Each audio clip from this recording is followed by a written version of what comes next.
Добро вечер. Ја разрешивме дилемата. 78 епизода Cyber Команда. Редовен термин. 21:30 Infomax YouTube канал. Тоа го знаете, и Facebook.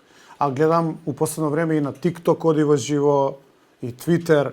Значи можете да не најдете секаде, меѓутоа базата е YouTube. Од тука ги црпам податоците, нели, и све си мислев дека е 79 епизода, ама не, 78. Значи, една голема мистерија пред да почне оваа епизода ја разрешивме. Сигурен сум и дека го гледавте воведот кој што беше дел од процесот на големата мистерија. Океј, како и секогаш, имам за вас еден избор на видеоматеријал, кој што е некаква сума сумарум на неделата низ мој објектив, на начин на кој што јас гледам на работите, а ја произведен, нели, во кујната на тешки муабети со помош и безрезервна поддршка на владата на Република Северна Македонија и политичките елити кои што произлегуваат од северно-македонскиот наратив за новокомпонирана нација. Ако верувате во ова, може да почнеме. Она што секако сакам да го истакнам и во тој следоред на овие епизоди, кои што, by the way, можете да ги најдете кај мене на filipetrovski.mk, имам јас мој вебсайт и таму ги имам наредено од тешки муабети у плейлиста и Cyber Команду плейлиста, значи можете да ги барате на срч на YouTube, но овде кај мене на filipetrovski.mk можете да ги најдете готови, средени плейлистите за да ги погледнете по датум сите епизоди ако нешто ви треба да се подсетите од таа недела, од односниот период. Значи практично од некаде 23-та кога почнавме со Cyber Команда и 22-та откако кога почнав со тешки муабети, во околу 190 епизоди, емисии, како сакате наречете ги, можете да го видите пулсот на времето. Се разбира, има интересни работи, има работи што не се битни, но отисок на времето е таму и ви е достапен. Значи, ова е најпогодно за оние што не сакаат да заборават за 3 дена, или оние кои што имаат во себе истражувачки дух, па сакаат да проверат, да видат дали е точно кажано, што било настан на неделата, што сме коментирале, сме погодиле или сме погрешиле, или дали е дел тоа и од вашиот мисловен и нели политичка пределба, апаратос и така натаму. Значи, плейлистите ќе ги најдете таму и јас редовно ги додавам, значи ги внимавам да бидат свежи плейлистите, да нема испуштено епизоди и се ви е на куп.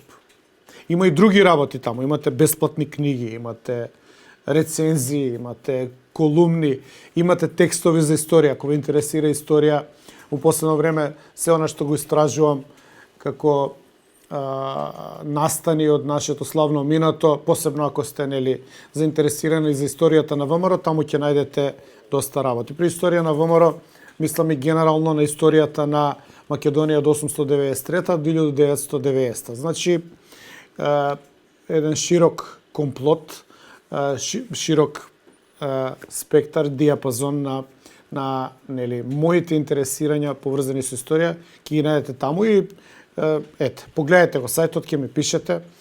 Ви велам, можете да најдете книги во PDF, можете да најдете доста извори на информации, па се надевам дека нешто од тоа ќе ви помогне. Дури има и мои научни трудови кои што се депонирани у светски бази на трудови, некои од нив и дури во базата која што се наоѓа во ЦЕРН. Значи, можете да најдете доста информации. Како и да е. Тоа е начинот на кој што ја ги конципирам емисиите, на кој што размислувам, како мислам дека треба да се остави отпечаток, за да дури и ја, ако се навратам после некое време, можам лесно да се конектирам, да видам што било таа недела, тој месец, тој мандат, таа година или таа епоха, најдоминантно како тема или битно за општествениот живот, проблемите со кои што се соочуваат луѓето, но и политичките аспекти. Така што оваа недела уште неколку видеа кои што се произведени во тешките муабети, дел и од емисијата во вторник, во која што знаете дека редовно сум гостин, подоцна средени фино во редакцијата, исто објавени на сите медиуми на Инфомакс, достапни да ги погледате во кратка форма. Некој преферира да гледа минута, не сака да гледа сат време, окей, за мене разбирливо. Такво е времето, некој сака брза информација. Бројките покажуваат дека доста од вас ги гледате, по 200, 300, 500 илјади, па и повеќе прегледи имаат само кратките видеа неделно, што е сосем окей. Добивам потврди од, да речеме, ниво на академици во Ману до, иако нели Ману спорни се многу работи, до ниво на обични државни службеници, полицајци, таксисти и така натаму, дека секаде се гледа, односно доаѓа она што го мислиме, го истражуваме и го презентираме до вас. Што понатака ќе правите со таа информација, како ќе размислувате, е апсолутно ваша работа. Ние не инсистираме да ви создадеме став, тоа го прават политичките партии за нивни потреби. Ние не креираме лажен или розов свет.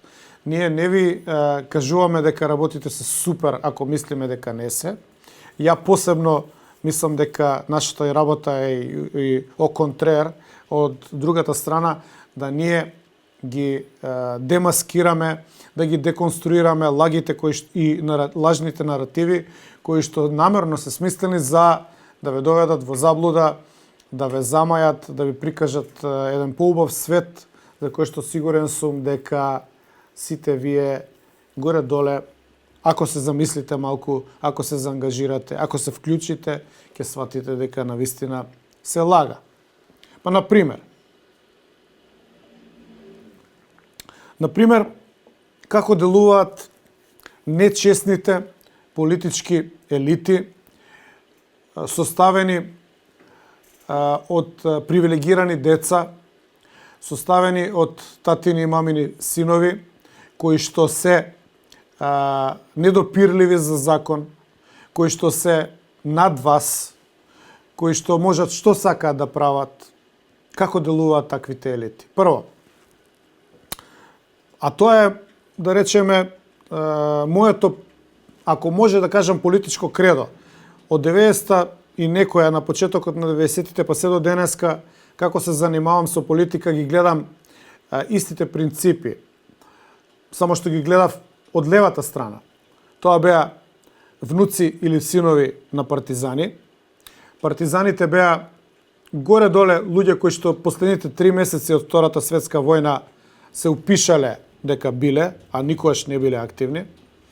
Тоа беа луѓе кои што поради припадноста на Комунистичката партија на Македонија и Комунистичката партија на Југославија имаа привилегии од тоа да не плаќаат никогаш струја у комунистичкиот систем од 45 до 90, до тоа да им се загарантирани работни места, универзитетски титули, катедри, директорски места, амбасадорски места и така натаму. Тоа беше потребно да се размонтира кога се направи оваа држава. Значи, кога тргнавме да правиме држава, кога имавме полет дека навистина правиме македонска држава, а и така беше запишано во преамбулата, во првиот устав што си го донесовме на независна Република Македонија, беше во преамбулата стипулирано, потенцирано, нагласено дека се формира држава на македонскиот народ. Значи, држава до која што доаѓаме после векови борба и данок во крв. Тоа беше наведено во преамбулата и тоа сега го нема. Значи, Нема да навлегувам во таа преамбула, сум зборувал во емисиите, два пати ја променете и оваа што е од 2019 веќе тотално фрли пепел на сите тие напори, односно целиот текст или целата историја на борбата на македонците за формирање на своја држава. Сега ја претворија во северна, се обидува да градат нова нација, но северно-македонска. Но за тоа друг пат. Ќе биде предолга емисијата, не сакам да толку да ја расширам. Имаме за што да зборуваме. Тука ќе сум и нареден вторник, тука сум и наредна сабота. Ќе имаме следоред, ќе ги дискутираме сите овие работи. Во меѓувреме реков, малку да расшириме, ви го понудив сајтот, ви ги понудив плейлистите. Имате се на располагање. Битно е да сакате да се вклучите, битно е да сакате да истражите. Се што се случува околу вас е производ на вашата активност или вашата неактивност. Ако вие се определите не ме интересира, не ви интересира, други ќе ви го креираат светот, ќе ви го кажуваат наративот, ќе ви кажуваат дали е добро или лошо, вие само ќе се возите во таа насока. Сега се вратам на привилегираните, и имам поента зашто го правам тоа, привилегираните политички елити. Тоа беа во 90-те години ексклузивно левичари. Ексклузивно членови на Сојуз на комунисти на Македонија, подоцна СКМ, ПДП, Сојуз на комунисти на Македонија, партија за демократска преобразба и подоцна денешниот СДСМ. Такви беа многу кланови. Шекеринска, Милјовски, значи генерално Малевски, значи Габер, значи генерално кланови привилегирани од дедо, од татко, од син, па денеска веќе 30 години подоцна и нивните внуци. Односно и новата генерација што се роди во меѓувреме. Идејата беше што? Барем ја како десничар, ако позволите, ВМРО-вец, да се расчисти со едно такво минато од проста причина што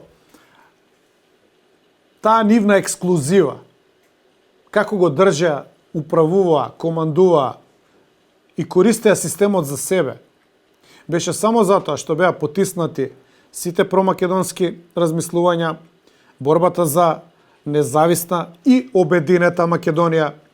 Историјата на ВМРО беше забранета, се спомнуваа само одредени пролеви војводи револуционери и така натаму, или оние што не им се допаѓа беа представувани во негативен контекст, негативна перцепција, беа скрос избришани. Она што рековме сега дека ние проблем со бугарите да ја исправаме историјата, веќе беше направено после 45 година. Илинденското востание беше лоцирано во Крушево, наместо биде лоцирано на целата мапа на обединета Македонија, меѓутоа не беше конјунктурно за комунистичката историја после 45-та, па беше 10 дена Крушевска република, Невеска и Клисура.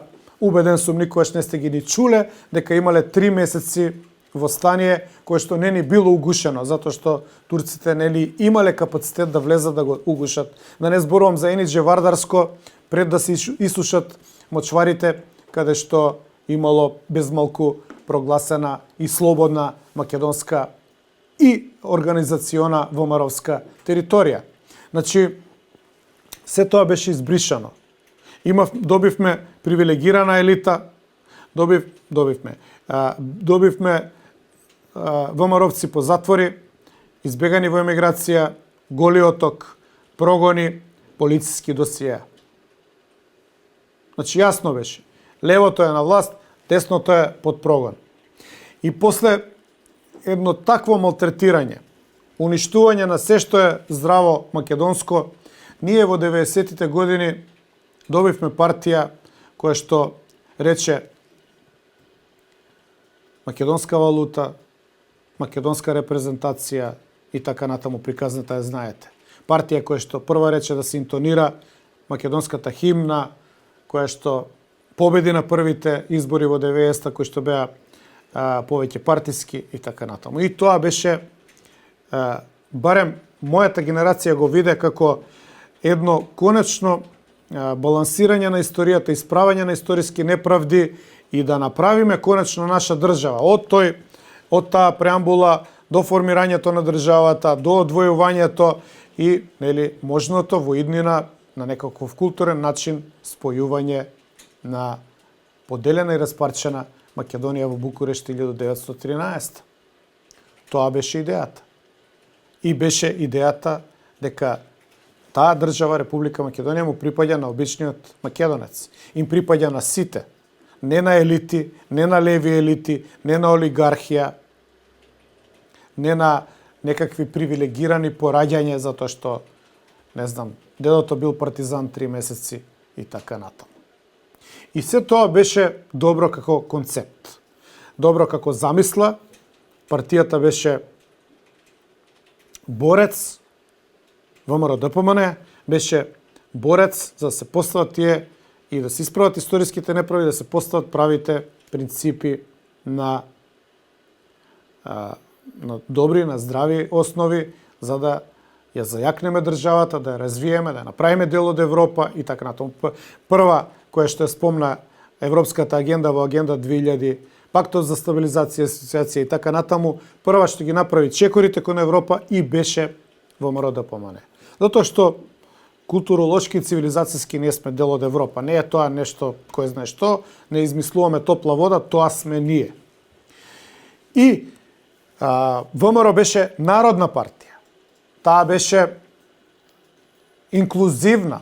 Тука требаше широките народни маси наспроти оваа елитистичка структура да го најдат својот израз, да бидат дел од едно пошироко движење, да допринесат за доброто на Македонија. И што се случи во меѓувреме? Во меѓувреме се случи она што не можев да го предвидам или не сакавме да го видиме, дека ќе се формира елита на десната страна, која што ќе биде иста, ако не и полоша од елитата на левата страна. Луѓе кои што се привилегирани, луѓе кои што по линија на сродство, по татко, по дедо, ќе бидат партиски функционери, согласно на тоа и државни функционери на ниво на Република Северна Македонија. Девијацијата отиде до таму што ВМРО ги напушти темелните принципи на десница, на народност, на народно движење, на блискост со народот, туку едно насилно преземање на брендот кое што доведе до тоа да една група на луѓе се сокрие позади името на партијата за остварување на лични интереси, представувајќи се како десница. За мене тоа од самиот почеток на девијацијата до денеска неприфатливо. Јас одамна веќе таа партија не ја сметам за своја, затоа што и не само што формира своја политичка елита на привилегирани, туку е и насилна, користи подземни методи, се справува со недозволени методи со неистомислениците и така натаму. Значи, една комплетна замена на тези и ништо не е останато исто и автентично од 90-тите, освен името на партијата. Тоа добро го знаат тие што ја водат партијата, дека е битно заради манипулација со поширокото членство да се одржува само името. А другото, ради тоа што располагаат со алатки за манипулација, контролираат медиуми, контролираат наратив, измислуваат наратив, тоа може да го направат како што им одговара. И тоа и го прават. Меѓу другото, знаете за газењето на девојчето на Партизанска, што е посекако трагичен настан кој што можело да се спречи, можело да се спречи со присуство, например, на полиција на Партизанска. Можело да се спречи со функционален систем за казнување со камери. Сите знаеме дека има камери, но очигледно има камери за да се перат пари, а не за да се казнуваат возачите. Нема функционален софтвер. Значи, сите знаеме. Трето, попуштањето на образовниот систем, дозволувањето на креирање на елита. Ете тој што газел, па татко му бил функционер во Арама и така натаму, па бил унапредуван, не знам што, па бил пуштен од судика. Се е тоа формирање на контраелита, на структури кои што и понатака се недопирливи. Битно е само да сте функционер у некаква државна структура, да имате познанства по судови, по обвинителства и така натаму, и вие сте дел од онаа мала група на луѓе кои што се недопирливи. И се случи трагедија. И протестираат луѓе. И тоа ќе се разиде по коски. Девојчето нема да се врати. Она што на нас не е битно е дека партиите изреагираа. СДСМ вика, ВМРО се криви, ВМРО вика, СДСМ се криви, те Шекеринска го напредила, те овој го напредил, се фрла тези и контратези, на крај народот нити знае кој е виновен, нити кој е од каде, нити зошто, а настанот, како што велам, останува трагедија и работите не може да се вратат назад. И одозгора на се, имате тука некои привилегирани дечиња, кои што меѓу време станале пратеничиња, за кои што никад не сте ни чуле ништо дека направиле таму, а добро знаете дека пратеничињата зимаат 2.500 евра месечно и нагоре, имаат имунитет и одозгора на се, нестручни за тоа што го прават, стискаат дугмиња, носат закони со кои што ви го уредуваат животот на вас. Меѓу другото, носат 6,5 милиарди евра или 6,5 милиони евра буџет за државата, од кој што буџет ќе дојдат нивните плати. А кој што буџет треба да го напуните вие. Е таквите, во еден наплив на она креираната рамка дека е убаво да си присутен на социјални мрежи, да собираш лајкови и партиските послушници да ти изразуваат наклон со тоа што ќе ти се упикуваат, што ќе ти стават лајк или срценца или коментари дека си најубав и најпаметен затоа што си во парламентот, го прават тоа на очиглед на сите нас. За да ние по пат на информирање од нашите гледачи во вторникот дознаеме дека шефот на подмладокот на Мицко имал скоро ист идентичен таков случај, кој што е заташкан, решен очигледно надвор од сите законски рамки и норми, со поблага казна и очигледно дека сето тоа ради тоа што е позициран во политичката десна елита како нечиво дете. За жал. Пак ќе кажам, за жал. Поубаво ќе беше да молчеше, отколку да се боде и бутка за лајкови, затоа што само себе се доведе, тоа се на англиски in the limelight, или на светлото, на бината, каде што сите гледаат во него и сега знаат дека има исти таков случај кој што е заташкан, како што е пуштен и овој што ја згази девојкава. Исти таков случај, само за среќа што нема смртни последици. Еве што кажавме во вторник во Тешки мовети. Крична постапка во предлог за издавање казнен налог против обвинетиот Сергеј Попов од Скопје за кривично дело за загрозување на безбедноста на сообраќајот од член 297 став 1 показува пресуда врз основа на признание на вина. Сергеј Попов признал вина. Виновен е затоа што на ден 24.12.2014 година во 7 часот во Скопје како учесник во сообраќајот на навните патишта не се придржувал кон прописите, со тоа го загрозил јавниот сообраќај.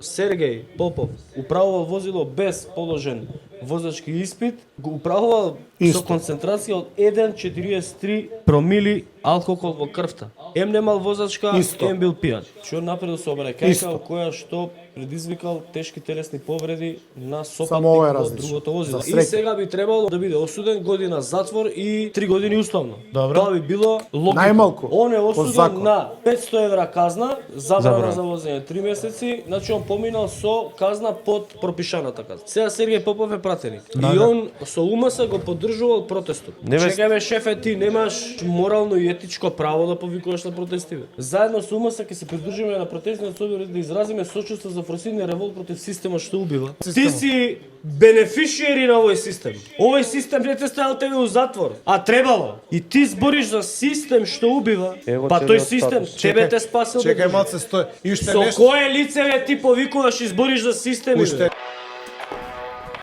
Мислам дека повеќе од јасно е кажано тогаш, пак да сумирам. Овие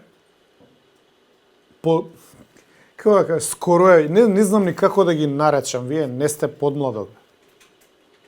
Вие сте политички комесари, има разлика.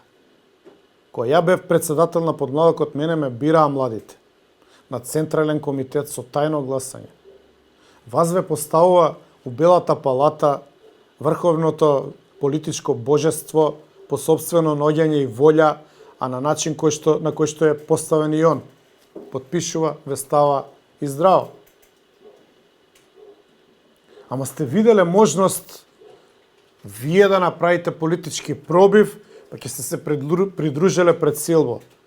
Место да ќутите, да се покриете, да не ви искачат овие вакви работи. Но вас не ви е гајле. Вас не ви е гајле. Вие сте си пратеничиња. Парички идат, привилегии идат. Вие сте дел од системот, а викате системот дека не чини, па сами за себе зборувате. Сами за себе зборувате. Во сите институции ве има. Ваквите семејства немаат ни еден невработен у државна администрација до 600 колено роднини. Има многу такви семејства во ДПМН денеска. Но им се може. Они гледаат во вас некој што може да го подценуваат, некој што мисли дека може да го манипулираат со наратив. Ке си објавиме соопштение, ние идеме пред Силво, поддржуваме Радмила Шекеринска и така натаму. Ема не е така. Инаку за Радмила да не зборам, да не ја ширам. Ако ви интересира, прогуглајте или побарајте на YouTube, ја имам дуел со неа, у кој што сум кршел коски вилици, она на мене, јас на неа, нели, го карикирам моабетот, во време кога вие у песок сте се играле. Значи, затоа не ќе да дискутирам за неа. Но идејата беше УМС да биде предводник на нешто ново во општеството, на нешто чисто, на нешто вистински народно, вистински македонско. Кај сте бе вие УМС да кажете, да гукнете дека не се служувате со Северна Македонија? Кој ВМРО сте вие бе? Вие немате врска ни со В, ни со М, ни со Р, ни со О. Ништо од тоа не сте. Вие сте една овична банда, заштитена од татковци, мајки, чичковци, војни, стрини, тетки, во Белата палата и во Белата шампита. Палатата на ДПМН, шампитата на владата. Вие сте заштитени и привилегирани од системот. И се додека е така, newsflash, се додека е така, промена на подобро во овој систем нема да има. Господине пратеник, па ти, како мислиш дека ќе создадеш политичка кариера врз основа на пуштање на дезинформации, на креирање на лаги, злоупотребување на лична трагедија на некое семејство? И како мислиш дека од сега па натака ќе изградиш било каква кредибилност? Зашто кредибилноста е нула. Досието е измачкано со овие претходни пресуди, кои што те спасиле од затвор, но од судот на јавноста не, и ќе останат присутни. Мене исто не ми е јасно, ајде може грешам, како може лице осудувано, признало вина, во кривична процедура да стане пратеник. Така? Нели треба да се приложи потврда дека не си осудуван, кога те ставаат на листи. Така? Значи, уште една дополнителна привилегија. Како бе, господине пратениче, како бе, господо од УМС со манчмелов, оделца и краватички, вие ќе ми се представувате за внатрешна македонска револуционерна организација. Па ништо немате од тие 4 букви. Вие сте северно македонци. Вие како млади луѓе, едно транспарентче не смеете да напишете против Северна. Каде е вашата енергија? Каде е вашата радикалност? Каде е вашата различност? Или мора да го слушаме лидерот? Ја не гледам дека ние можеме со ваква младина да сметаме дека имаме добра иднина. Се извинувам, вие имате иднина. На вас ви течат привилегии. Сите што ви се таму у раководните тела, што ве тапшат, браво, лайк, како им кажат за пред Силво. Сите они ќе бидат управни одбори, у јавни предпријатија, у министерства. Дотолку полошо за управните одбори, дотолку полошо за јавните предпријатија, дотолку полошо за министерствата, дотолку полошо за државата. Оти ниеден од вас не е избран по мерит систем. Сите сте по споил. Некој нечив на овој, на оној. И сега на крај, почитувани гледачи, одговорете ми, што е различна десницата сега од левицата од 45 до 90? Ја не гледам никаква разлика. А идејата беше да има разлика.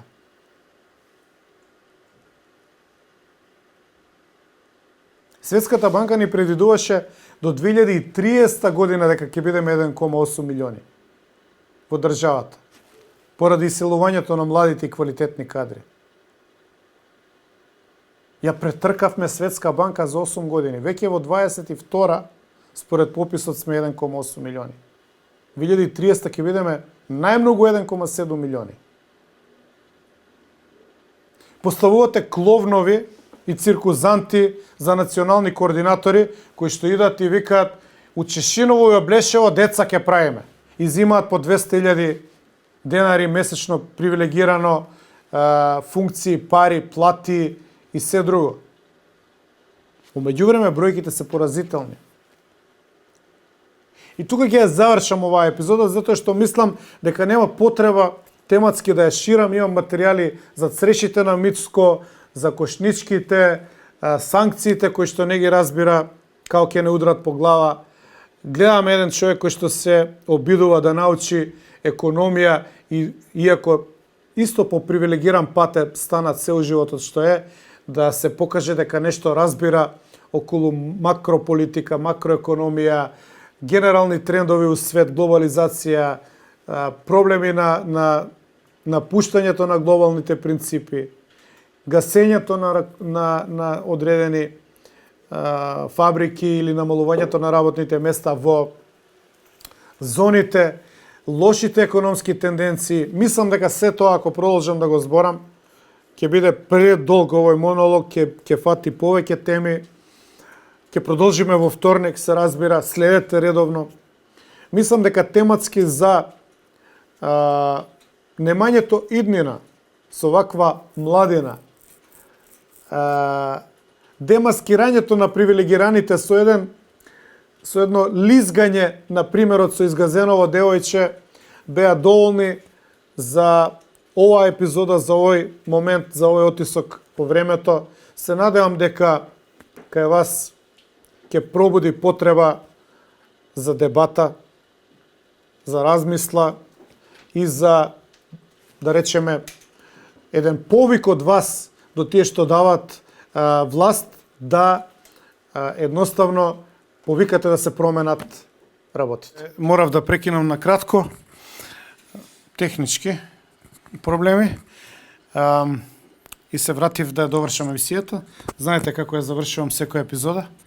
Никогаш не заборавајте дека за се што ни се случува виновни сме ние самите. И сега ќе продолжам уште малце. Бидете активни. Не да бидете политички активни. Бидете активни, вклучете го мозокот. Гледајте што се случува. Не дозволувате да бидете дел од наратив, не дозволувате да бидете дел од измама. Во оваа држава постојат политички елити кои што се во спрега со олигархијата, кои што матните 90-ти ги искористи да ги украде сите индустријски капацитети, или тие што останаа, или ги зима како капацитети и ги продава како простор за градење згради. Битно една елита која што се направи мултимилионерска, која што ја спрега со партиите и која што никој не може да ја допре. Тоа гледајте го. И бунете се и борете се против тоа. Нашиот устав гарантира социјална држава, што не значи дека треба да се прават бојкоти на маркети, него државата треба да ги среди состојбите и основните потребштини треба да ги обезбеди таа на тие што живеат у неа, а не да ги обезбедува и штити или брани големите, моќните, богатите или тие кои што тоа стана не затоа што се паметни, не затоа што беа неколку генерации капиталисти, туку само затоа што беа најголем дел припадници на тајни служби, се облекува дела и го заграбија целиот капитал. Гледајте го тоа и според мене борете се против тоа. Се гледаме во вторник во тешки муабети и наредната сабота нова Север команда.